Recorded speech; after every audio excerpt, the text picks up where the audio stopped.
Hello and welcome to the second season of Brand News, the podcast. I'm Charlotte Emily, your host, and I'm thrilled to partner with winkelstraat.nl, your go-to spot for all things luxury fashion, connecting international retailers and emerging luxury brands with the trend-setting youth of today. This season, we're delving even deeper into the world of brands and style. Every episode, we'll uncover the latest news, trends, and expert insights with the help of industry insiders. From exclusive interviews to behind-the-scenes moments, gear up to expand your fashion horizons with Brand News brought to you by winkelstraat.nl. Enjoy the show. I'm your host, Charlotte Emily, and today I'm speaking to Gini. Hi. Hi. How are you? Good. Yeah? Yeah, good? really good. Okay. I'm glad that you're here. Thank you for coming onto the podcast. I'm glad that, your job, I've never interviewed someone who has your job, so I'm glad to dive into that. And when me and the team of Winkelstraat were kind of like curating the guest list, you've done a lot for Winkelstraat, so I think it's nice to kind of dive into it. 3 shoots already, yeah. Nice. Yeah. Okay, so you're a set design artist. For someone who has no idea what a set designer does, can you explain it to us a little bit? I can. I think it is a bit hard to explain because within the art department, there are so many job names like art director, production designer, set designer. Yeah. But I think set design is all around creating. Oh my god, I have to get used to it. Yeah, you're behind the camera. Yes, yeah. Really, it's so weird hearing myself, but I'll get used to it.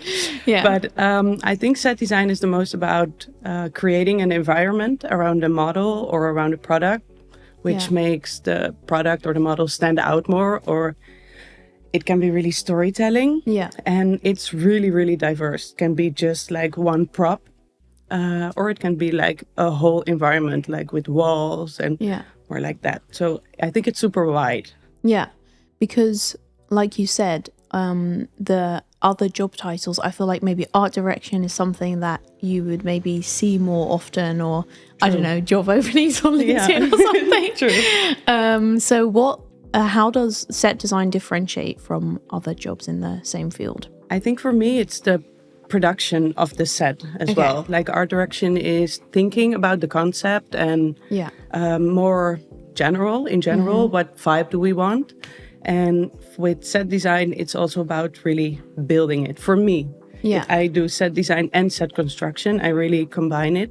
Okay. So if I design a set, I want to build it myself as well. Yeah. So for me, I think that's the biggest difference for me. And in terms of types of set designs, like what kind of sets are we talking? What do you mean?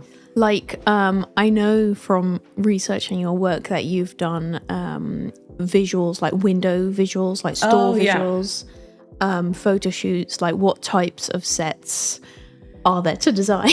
Well, there's a lot, but maybe I call it set design, and it's also like window design, or for theater, it's like stage design, or in commercial world, like more video, they call it art direction. In the film industry, like movies, they call it production design. Yeah. So for me, one more time your question. What types of sets can you design? All types of set. It can be like a whole environment, like I said, like really storytelling, like the one I did for Adidas, like the vintage storytelling about the horror house, a bit with the carpets and the wooden walls, but also for more like Winkelstraat. You really want a visually appealing, standing out image. And then we created this huge silver ball, which makes like a visually appealing picture. So it's really different, and that's why I like it. Every job, every project is really, really different. Yeah. Nice. And you've been, correct me if I'm wrong, but working for yourself for 5.5 years? Yeah, I think since 2020. Yeah. Do you work by yourself? Do you have a team? I have a team. Okay. I have a team. And how do you enjoy that? I love it. I love it. I used to do everything by myself. I'm really a perfectionist. And like I said, if I design something, I also want to make it. Yeah. And I always did it myself. And then the jobs got bigger, the projects got bigger. Yeah. And I wanted to take on more projects.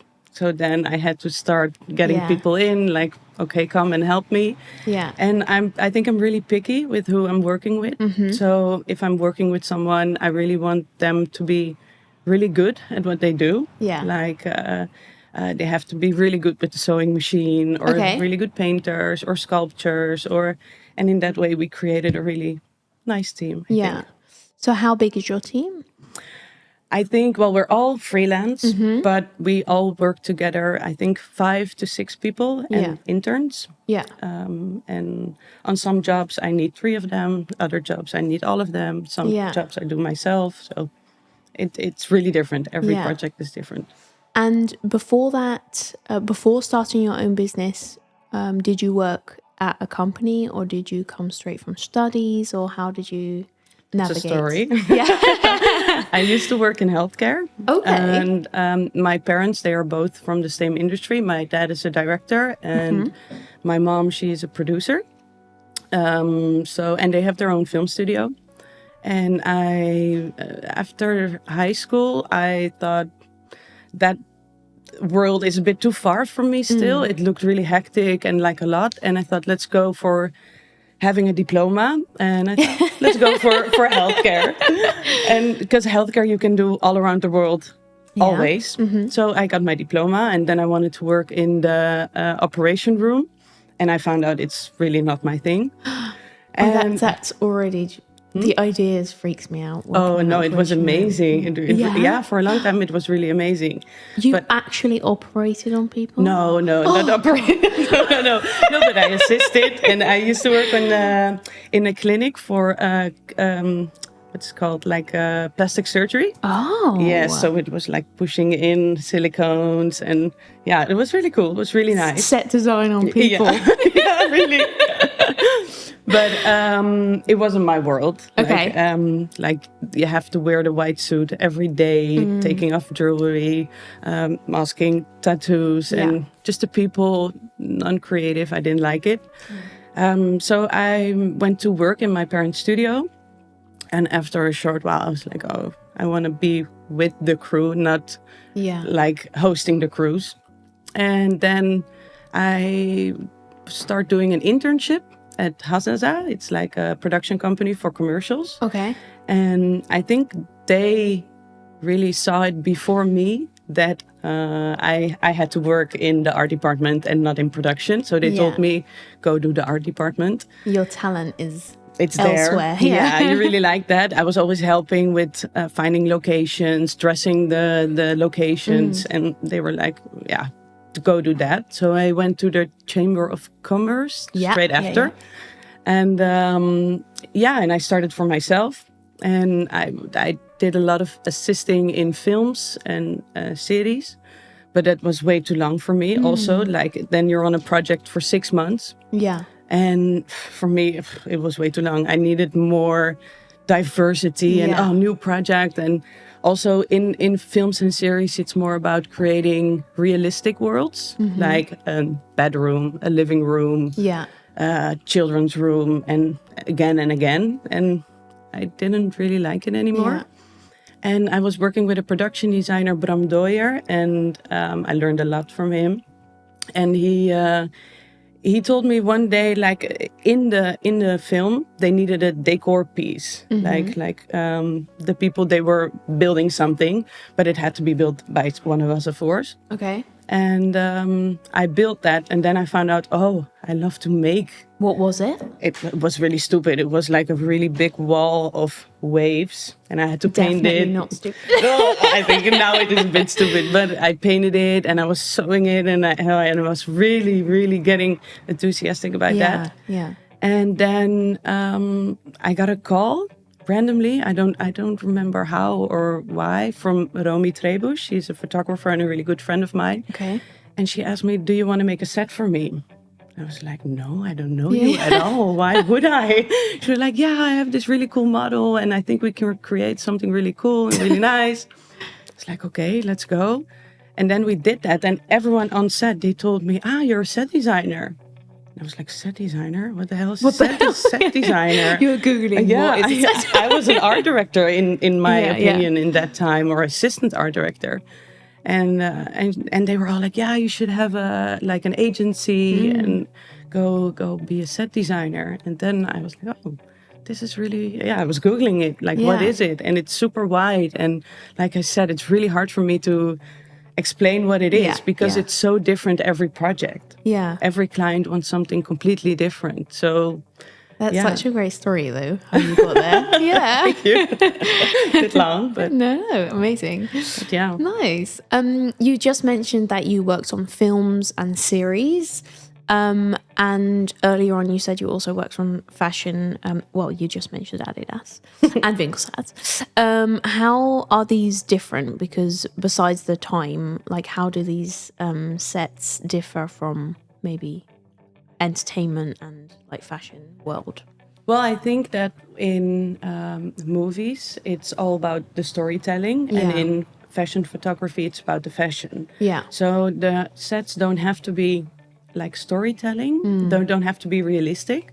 They just really have to be visually appealing. Yeah. And making the product stand out or the fashion stand out, or like that. So, and in my experience, it's a bit more artsy. I can go a bit wilder. I can create with really weird materials and making weird shapes, and it's not all about like telling, oh, this is a bedroom, here's the children's bed, and they're moving or whatever. There are the moving boxes. You know, you have to tell the story within the set for a movie or a series.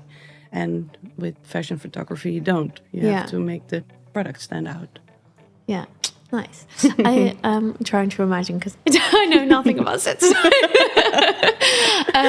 How do you kind of, because you just mentioned Adidas, so how do you decide how a partner is right for you, or how maybe a briefing is the right thing for you to do?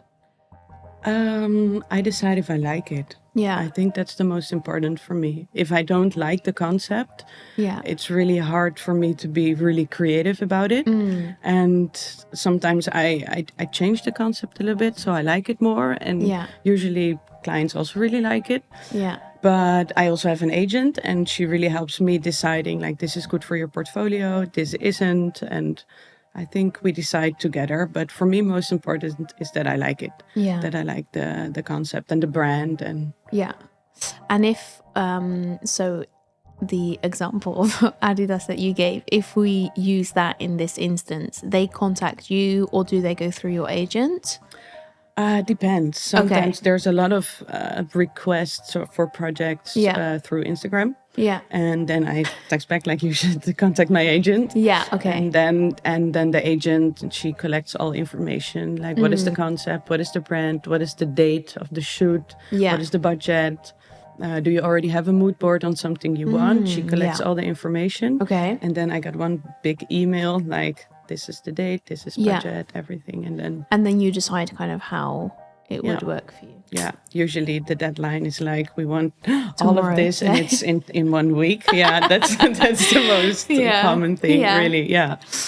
I actually liked, because I went onto the website of the Amoy Group, who is who you are represented by, and I really liked how they describe your work. So I'm going to read this out. They say, you are known as a multifaceted talent who can put your skills into reality.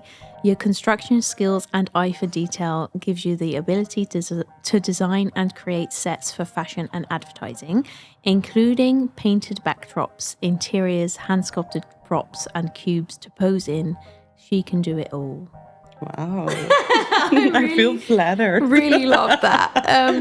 I was wondering, can you share a little bit more about those, like, backdrops, the interior, the hand-sculpted props? Like, how does this work for you? Like I said, every set is different, completely different. And most of the time the client, they come with a concept. They have some random mood pictures on, we want this vibe. And for example, I did for G-Star, I did a lot of backdrops. They wanted to be like more colorful and not just the denim. Yeah. So I hand-painted backdrops. Yeah. And then the model is just standing in front of the backdrop and you have a nice picture. Yeah. And more the hand sculpted props is like completely different. I just did an episode for a television program. It still has to come out, so I can't say yet, but it's coming. But I was sculpting like a really, really, really big moon, like a ball with a 2 meters diameter. And then it's just with gips. I don't know how to say that in English, but sculpting the craters on the moon and airbrushing it after, and so that's completely different. And then you have the more interior kind of sets, and I also really like to do that. I did for H&M Studio. I did this set with 4 or 6 walls, and then it was really a room with a couch and a window, and I think she says something about hand making things. I really like that, working with textures. And I did something with moss on windows, like it's really old, and that is a bit more the storytelling part of the set. But the backdrop is not storytelling, it's just a red backdrop. So every project, some projects take a lot of energy and some projects give a lot of energy, but most give. How do you feel people can recognize your work or your style? Colorful. Yeah, I think colorful. I love color. I love to work with color and weird textures. And sometimes I just go to the Baumat or the Hornbach or whatever, this construction DIY stores. And I just walk around. It's like, oh, that's really weird tube, let's take it. And then I get home and my boyfriend, he's like, that's for making a toilet, why is it here? It's like, I like the shape, I like the color of it, and I know it's going to work great on camera, so I took it and then just put it in my warehouse, and it's like one day it comes out, and and you use the tube for the toilet. I do. That's so funny. You recently shared with me when we had a call about this podcast that you're pregnant. Congratulations. Thank you. Exciting. When are you due? 22 of February. 22nd of February. How are you feeling? Amazing. I keep forgetting about it. It's in the way. It starts to get in the way. It's 20 weeks now, but I feel amazing. I'm not sick. There's nothing wrong. So nice. Yeah, I'm really happy. Yeah. Do you know if it's a girl or a boy yet? It's a boy. Oh, yeah. Sweet. He's going to be a set designer as well. Yes. You're going to train him as a set design. How are you feeling about combining like a new chapter in your life, your personal life, with owning your own business and having people work with you? How are you thinking or feeling about this? I think I really underestimate it still. Everyone's telling me like your life's gonna change completely with a child. How can you work still in the way that you work now? Because everyone knows I love to work. I'm always working. It's like my life. But I think I underestimate it. I think I'm like, I can combine it. I was born and grown up in a studio, and I think my son will have the same. He's going to be with me or with his dad, who's also a builder. So I think I can combine it, and I have a really, really nice team, and they're really protective of me already. They're all like, when I'm lifting something, they're like, put it down, what are you doing? And it's like, what? It's only 20 weeks. I can still lift some things, but everyone's really protective, and that's really kind and really nice. So I think it will be okay. Yeah, maybe I have to delegate a bit more. Like give them more to do, but I'm a bit of a perfectionist. So whatever they do, I will do it all again or check everything. Like, is it perfect in the way I want? Otherwise, we have to take the seams out and do it again, But they're used to it. So the whole team is really perfectionist as well. So I'm starting to get more and more trust in everyone. So then you can let go a bit more. Because I hope to be a mom of 4 one day. Oh, so, yeah. that's nice. And they can all be your set designers. Yes, exactly. I build my own team. That's the plan. No, I don't know. I hope it's gonna work out. Yeah. Okay. It's the plan. So. Nice. But my mom had the same. She's a producer, so she was always working. Yeah. And we were in the maxi-cosi, and with her foot, she was like pushing the maxi-cosi and still producing a shoot. So yeah, maybe in terms of like hours, it will be different. I think so. Yeah. Yeah. I hope he can just join me and be next to me, you know.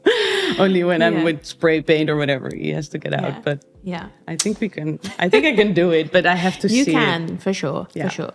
I was just wondering in terms of like, having your own business. I know that can also be stressful. And Well, sometimes I think like, okay, I can also go to Bali and make jewelry and be super content with life and be chill and have my babies. But I also like that chaotic, hectic world within the industry. So I don't want to leave it because of a child, you know. I think I can combine it. Of course you can, yeah. This season of Brand News is in collaboration with Winkelstraat. Yeah. And their brand goal is to help you own it, whatever your it is. Do you feel like in your career you've had a moment where you were like, this is how I feel things are or should be going, and you're happy with how it is, or... Yeah, I think constantly. I'm really happy constantly, like how everything is going.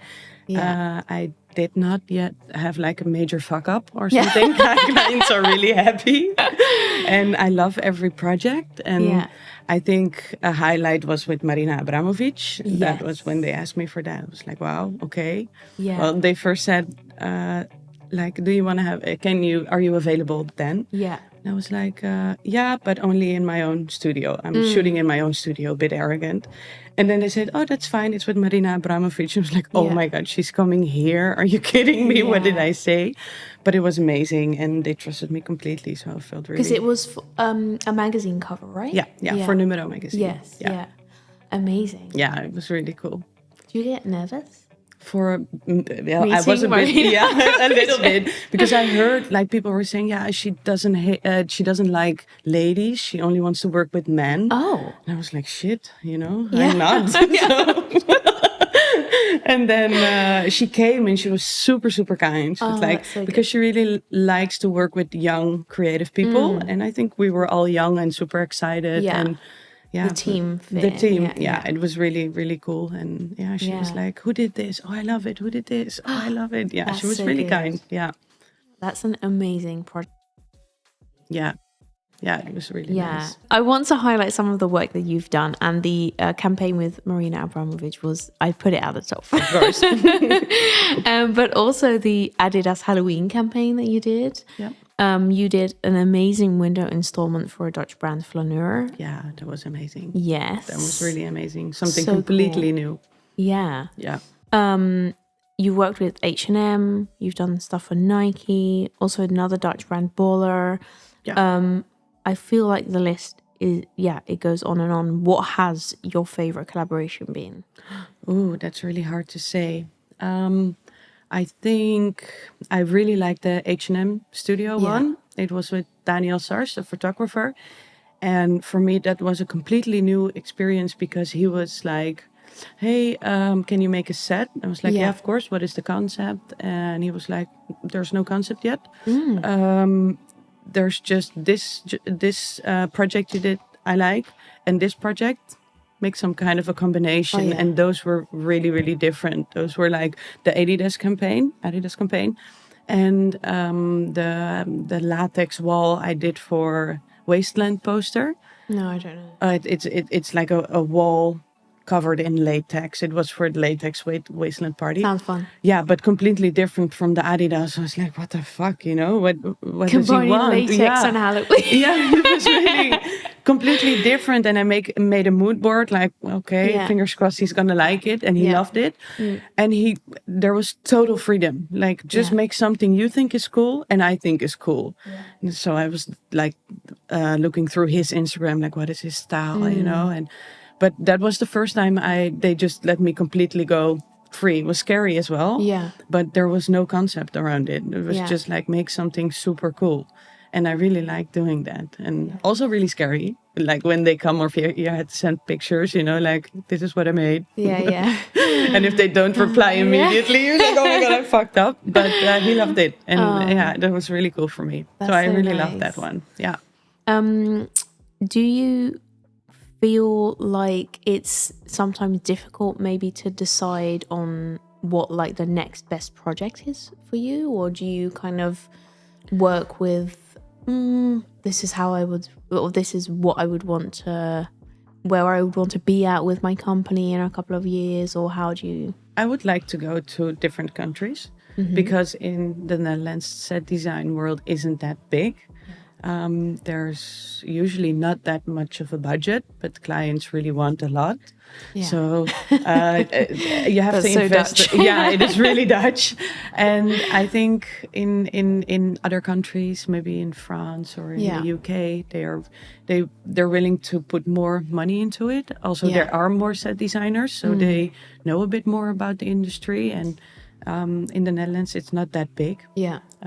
Still, when I do some jobs, they call it in the credits. They say Gini Grootboer, art direction. Oh yeah. You know, because set design isn't that big. Yeah. So I think going to another country and where the studios are even bigger and the budgets are bigger. And you can build a bigger experience. Yeah, would you love that. Do you think then like of a movie or something, or what would? I think movies the projects are too long for me. Okay, yeah. You already mentioned. Yeah. I think some people really like that because when you're on set 6 months with each other, you really become this film family. Everyone's really intertwined and the days are like 12 hours and photography it's 10. So but I never felt like that, like I need a film family for half a year. I want to go on to the next project and get the next adrenaline kick of something super cool, and then a new project and just 1 or 2 shoot days. But I think that. And also I'm thinking what I really want to do are more video clips. Have you ever done one? Yes, I did, but not for myself, more assisting. And I think in video clips you can even go more crazy. And I have that feeling, I don't know why. But it's even with less budget, I know that. Okay. There's usually no budget for a video clip, so that's a bit of a downer. But I would love to do that. And also what I think I want to expand, I would really love to do some fashion shows, like catwalks. That's even bigger and it's more like an experience instead of an image or a short video, but really an experience for people. Yeah, that would be really cool. Off to Paris. Yes. Maybe one day. What brand would you see yourself doing that for? Oh, I don't know. I don't really mind, actually. I'm not that within the fashion industry. I really love working and creating for the fashion industry. But I really don't know what is the latest fashion and who is the biggest designer. I don't know. Well, we just touched on a little bit on the flaneur window installment that you did. Yeah. That was amazing. Like the green. That was really, really cool. Because it was something so different. Also, more like I say, it's more of an experience for people. They're live at your work. Yeah. Which is also scary because when you create for a photo shoot, or it's just for the image. Yeah. You know, so it doesn't have to be perfect. Or if it's not working, the installment, you change it a bit. And make adjustments. Yes. Yeah. But when it's live there in the Bijenkorf, you know, I was like, oh my God. And you have to build it in one night because for the Bijenkorf to get into the window, there's this hallway, it's 30 centimeters. So we could not produce the whole mountain up front before. You have to do it in the window. We had to do it in the window. So I built it in my studio, chopped it up in layers, and then had to re-put it, you know, and there were some professional grass laying guys from the other side of the country who really molded the grass onto it, and everyone was there in the middle of the night, and we only had from 9 till 9, so that was really cool as well. How long did it take you? From 9 to 9.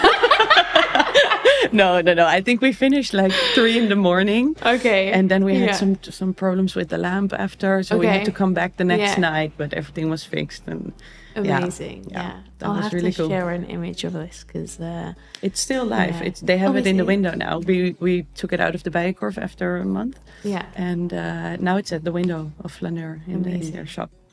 Nice. Yeah. For anyone who's interested in getting into set design, what would your advice be if someone's not involved in set design at all? Do an internship. Yeah. I think internships are really good for learning. Yeah. And I think for me, what was really helpful, I first did an internship in the production company.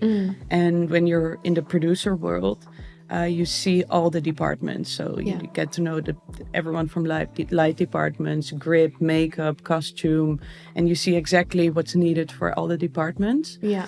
And then, I think that's really important to know what other people need, because when I built a set, we just did a really big campaign for the Hunkemuller, which was amazing. But we built a set which was 3 meters high. It still has to go live, so I will send it to you. But amazing. It was 3 meters high, and then you have to think up front as well, like, how is this for the light department? Because they have to get the lights on top. Yeah. Is it still possible? Also with the big ball for Winkelstraat, it was silver. Yeah. It gives a lot of reflections. So it's good to know what other department needs as well. Yeah. To get really good.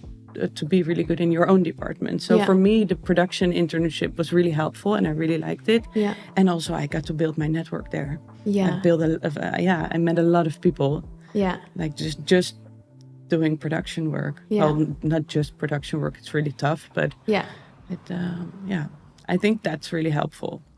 Yeah. Getting to know all the departments, and then an internship in set design or art direction. Yeah. Start in a movie, because there the teams are really, really big. You have the production designer, you have the art director, prop master, the runners. There's a lot of people there, and then you can also find whatever you like to do most or best. I like the word, the title prop master. Prop master. Yeah. It is nice. It is really nice. It's constructing and molding and doing. And I think for me, set design, in a way that I do it, I combine all of that. I love to do the art direction part. I love to do the runner part as well, to drive this 22 van, I like it as well. So for me, set design is a bit a combination of all of that, but in shorter projects. Yeah. So, and a lot of people switch. Whenever they do light, they go to art. When they do art, they go to production. Or there's a lot of people that switch around. So first, make sure whatever you really like to do within which department, and then do set design if that's your thing. Thank you. Yeah, it was really great talking to you, and definitely learned a lot. Yeah, did you like it? Yeah. Did you get used to the sound? Yeah, by the end. It's so weird hearing yourself. And it's really weird, but I really liked it. I feel really flattered that you invited me. Of course. Yeah, no, I'm a big fan of everything that you've done until now, and I'm excited to see what's up next. Oh, me too. Yeah. Thank you so much. Thank you. Oh my God.